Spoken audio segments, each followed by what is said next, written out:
నమస్తే సర్కార్ India news కి స్వాగతం. టీఆర్ఎస్ పార్టీ వ్యవస్థాపకురాలు కవిత చేసిన వ్యాఖ్యలు తెలంగాణ రాజకీయాలలో చర్చనీయాంశంగా మారాయి. తన కంఠంలో ప్రాణం ఉన్నంత వరకు తాను మళ్ళీ బీఆర్ఎస్ పార్టీలో చేరేది లేదని ఆమె స్పష్టం చేశారు. తాను తిరిగి బీఆర్ఎస్ లోకి వెళ్తాను అంటూ కొందరు కావాలని తప్పుడు ప్రచారం చేస్తున్నారని కవిత ఆగ్రహం వ్యక్తం చేశారు. తల్లి చెల్లి అనే సభ్యత కూడా మర్చి సోషల్ మీడియాలో ఇష్టానుసారం వ్యాఖ్యలు చేస్తున్నారని కవిత మండిపడ్డారు. తప్పుడు ప్రచారాలను ప్రజలు నమ్మవద్దని ఆమె కోరారు. వెనకంగా పోయి ఎప్పటికన్నా మాతోనే వచ్చి చేరుతుంది చెప్తా ఉన్నాయాల. నా కంఠంలో ప్రాణం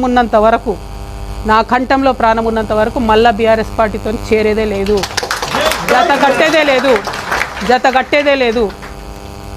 ఎందుకు చెప్తున్నా అంటే బాధతో చెప్తున్నానే.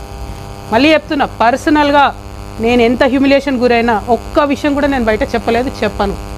రాజకీయంగా డెఫినెట్గా చెప్పిన, ఇంకా చాలా చెప్తా. ఇలా పొద్దున్నే ఫీనిక్స్ ట్వీట్ చేసిన నేను 80,000 కోట్ల తెలంగాణ ప్రజల ఆస్తుంది. ఎవడబ్బా సొమ్ము ఇచ్చింది ఎవరు? హరీష్ రావు గారు, కేటీఆర్ గారు కాదా ఫీనిక్స్ అనే సంస్థను పెంచి పోషించింది, కాపాడింది? ఎక్కడోడు వాడు? తెలంగాణోడా ఆంధ్రోడా? ఎందుకని పంచిపెడతారు మీరు? ఇప్పుడు దాన్ని అవినీతిని ఇప్పుడున్న గవర్నమెంట్ కంటిన్యూ చేస్తుంది కదా. మీరు తెరిస్తే కిటికీలు. జాతీయ పార్టీలకు ఏముంటుంది తెలంగాణ ఆంధ్ర ఫీలింగు? తెలంగాణ భూములు కాపాడుకోవాలని వాళ్ళకి ఎందుకు ఉంటుంది? వాళ్ళు వచ్చి డోర్లు తెరిచిరియాల అవినీతికి. 33 లక్షల టన్నుల కలప అండి కొడతాడు వాడు ఫీనిక్స్ కంపెనీ వాడు. 10 కేసులు పెట్టింది ఫారెస్ట్ డిపార్ట్మెంట్.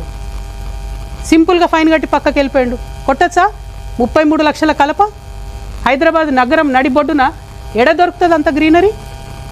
ఇవ్వడానికి వీళ్ళకి లేదు. కేసు పెట్టిన ఫారెస్ట్ డిపార్ట్మెంట్ కూడా ఇంతవరకు కుయ్యి అంటలేదు, కై అంటలేదు. మేము మొదలుపెట్టాం. నేను చెప్తున్నా, భూ పోరాటం, భూదందా, భూ కబ్జా నేను ముందే చెప్పిన. 2014 నుంచి తెలంగాణ వచ్చినప్పటి నుంచి నేను అధికారంలోకి వచ్చేదాక అన్ని రివ్యూ చేస్తాం. కేసీఆర్ గారు గవర్నమెంట్ ఇచ్చింది రివ్యూ చేస్తాం, రేవంత్ రెడ్డి గారు గవర్నమెంట్ ఇచ్చిన